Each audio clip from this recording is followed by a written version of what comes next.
Hi, I'm Keith Simanton. Welcome to What to Watch. The Hunger Games Mockingjay Part 1 is the third installment in the Hunger Games series, the popular franchise based upon the books by Suzanne Collins. The first film burst into cinemas in late March of 2012 and became a cultural phenomenon that really has grown ever since. I had an opportunity to travel to the London premiere to talk to the three leads of the film, Academy Award winner Jennifer Lawrence, Josh Hutcherson, and Liam Hemsworth, as well as the rest of this impressive cast, about the making of Mockingjay Part 1.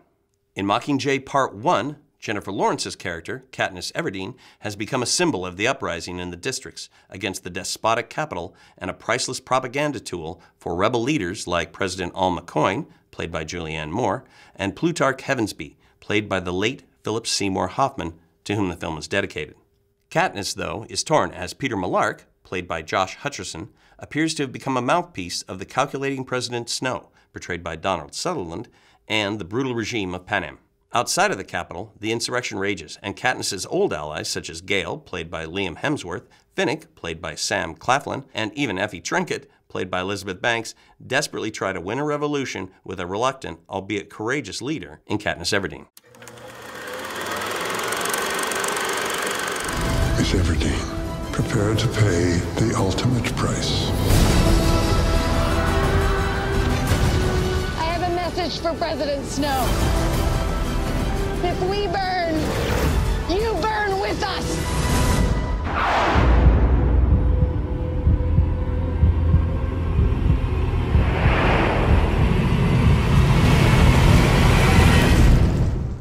How have your characters evolved, changed for you and for the audience in this installment? Well, when we find Katniss, she's shell-shocked, really. She's just kind of completely shut down and lost herself and has to rebuild herself because she woke up in a district she didn't even think existed. She's lost her home, and she's kind of forced into this position to be this leader when she doesn't really feel all she really is focused on is saving PETA. And then she kind of starts to grow into her voice and grow into her strength and become this leader. Well, first off, you have to understand that when you're in the games, you only get one wish. It's very costly. You're alive. PETA has gone through a huge change. He's been captured and tortured and brainwashed and injected with track injector venom. Joined Weight Watchers. That's really funny. That's a really funny joke. Thank you. You're welcome. And yeah, so he's kind of gone through that, and also he's gone from, you know, loving Katniss and fighting for her, and then now being trained through all this brainwashing that, you know, she's the enemy, and so that's a huge change for him. Really a 180, I believe. That's what you call the good old 180. Yeah, backflip. Exactly. The beginning of this one, Gale's kind of, you know, he's there to support Gale. He's there to support himself. He's there to just support himself. He's looking out for number one. Looking out for number one. No, he's just trying to look after Katniss, and you know, she's been through so much, and his kind of motive is just to give her as much support and courage and strength as she needs to become the leader of this rebellion. What do you hope people take away from Mockingjay? Well, I think there's a few things going on in here. I think that, you know, one of the big themes that starts to really blossom in this last book, in this last series of movies, is the idea that Suzanne wrote the series for, which is about the consequence of war.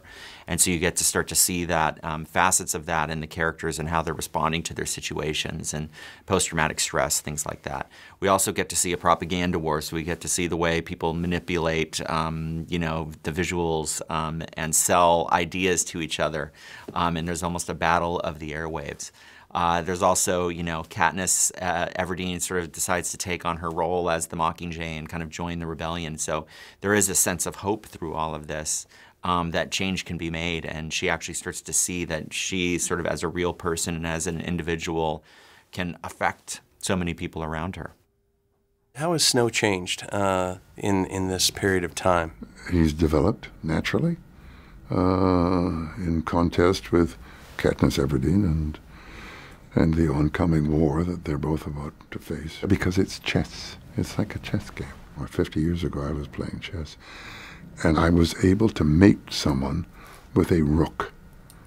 And I was so excited by that possibility and by that eventuality that my hand was shaking, and my opponent saw it and couldn't figure out what was going to happen. And then it happened. And so that's what it's like with Katniss Everdeen. Every time she does something, something else happens, and it gets a response from me. I want the game to go on as long as it can, and then I will have to kill her. But I don't want to kill her until I absolutely have to.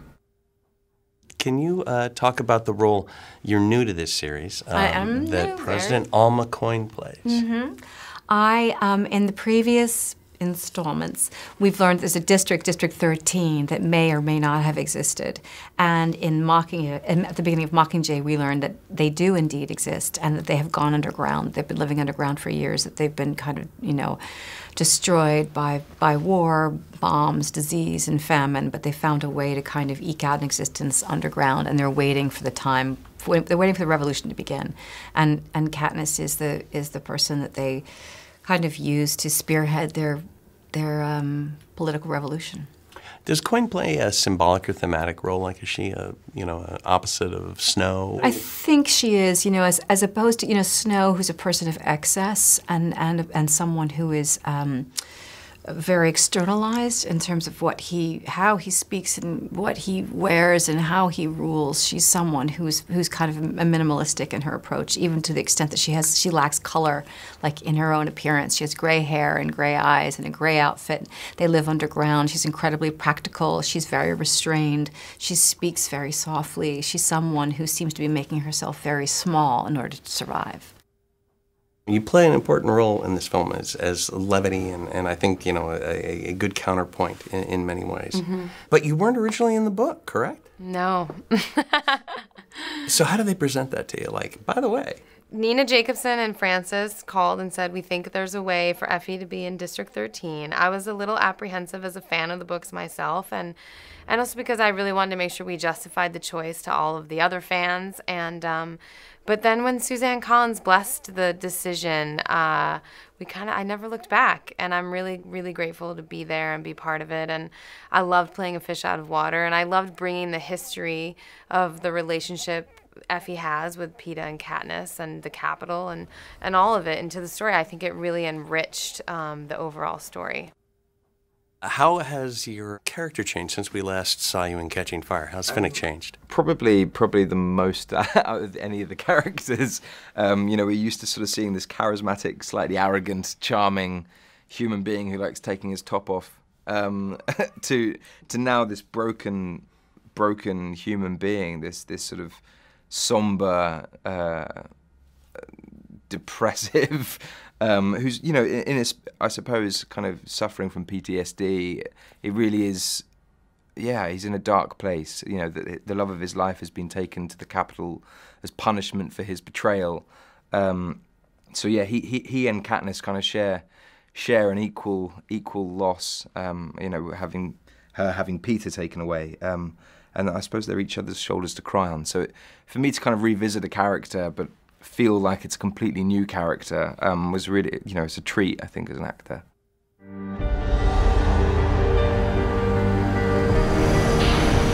Listen to me. No one else can do this but her. She won't be able to handle it. The game's destroyed her. We need to unite these people out there. She's the face of this rebellion. They'll follow her. Film's dedicated to the late Philip Seymour Hoffman, an incredibly talented actor. Do you have a particular favorite memory of working with him? You worked with him quite a bit. I work with him a lot. He was an extraordinary actor. I think one of the greatest, of my generation, certainly. And it was apparent the minute that he started working. I can remember him actually, and the first time I saw him was in Paul Thomas Anderson's movie Hard Eight, which was the film before Boogie Nights, and he really, really stood out. His voice and his presence and his delicacy and his accuracy of presentation. He was a tremendous, tremendous actor, and it's a great loss. What is a particularly favorite Jennifer Lawrence memory from this shoot? From the shoot, you know, geez, she gives me memories all the time. I mean, she's pretty funny. She's pretty fun to be around.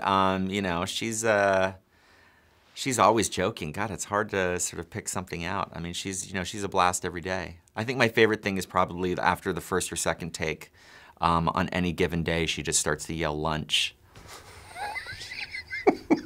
She does. She's just ready for food, and she starts to yell lunch, and we've just started in the morning and have done about 2 takes, and then she just starts to yell out lunch. Here's the thing. Let me explain something. It is really, you're about to get a compliment, so just okay. brighten up, okay? It's like all day, every day is a great moment. Working with Miss Lawrence. Talk about her mom, of course. No, no, really, like just it's hard to say like one actual greatest moment because it's like I totally agree. I mean, yeah, I thought you might. I can't really think of any moment where I'm better than the next. I feel like exactly. Yeah, she has a great way of just bringing life to the set every day and keeping everyone. Just the loudest one there. She's the loudest one there, but it's a good thing. Everyone loves it. You know. Mockingjay Part 1 is every bit as good as its predecessors, as director Francis Lawrence continues to make the stakes and the danger very real. And the performances, particularly Jennifer Lawrence's, continues to make author Suzanne Collins' dystopian world believable. As with the previous 2 films, it is a brutal and bleak world. But it is not without bravery, it is not without self-sacrifice, it is not without humanity, and it is not without hope, which is what makes Mockingjay Part 1 what to watch. Mockingjay opens in theaters nationwide in the U.S. on November 21st. You can find local movie showtimes and buy tickets on imdb.com and our mobile apps.